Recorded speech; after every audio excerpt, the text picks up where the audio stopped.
Pak, a senior fellow at the Brookings Institution. She has also held senior positions at the CIA and the Office of the Director of National Intelligence, where she led the intelligence community's strategic analysis on issues involving the Korean Peninsula. And Jung, in your article on February 6th, you kind of pointed out this was going to be a long shot. And you said, pointing out that Kim has not followed through on, quoting, significant and verifiable progress on denuclearization.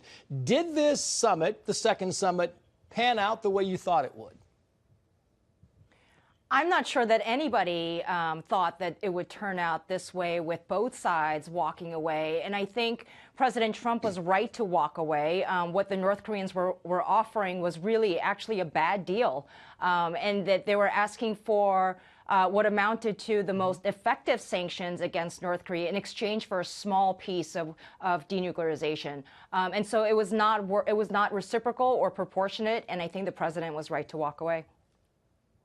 And critics said, look, a lot of them said the president is being played by Kim Jong Un. And in your estimation, look, better to walk away from a bad deal than to get into the deep negotiations of a mediocre deal. Right. And, you know, I think both sides, both Kim and President Trump, were overly confident going into this, thinking that the power of their relationship would be able to wrest at some sort of concession from each other.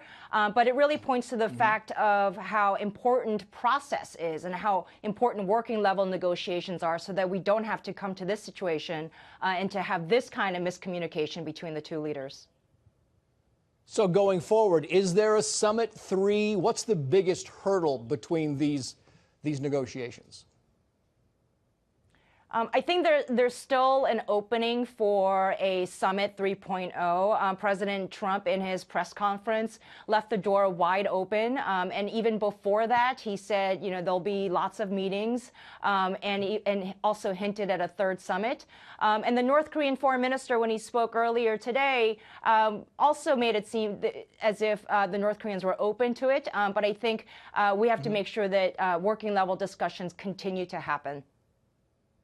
And Jung, if you're South Korea in this scenario, how do you feel about this? I mean, what does this mean for the relationship between North Korea and South Korea going forward?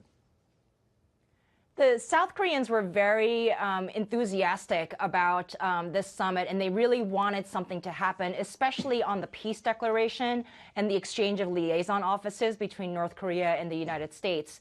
And they were ready to get some inter-Korean economic engagement projects going. And so this was a really big disappointment for them, and this probably threw them off guard, as it did all of us. It was good that President Trump called President Moon of South Korea right away and explained what happened. And President Moon expressed regret that the summit reached no agreement. But I think if passed as precedent, President Moon will try to step in and try to get the talks back on track. And we shall see if there is a summit, as you say, 3.0. Jung Pak, a senior fellow at the Brookings Institution. Thank you so much.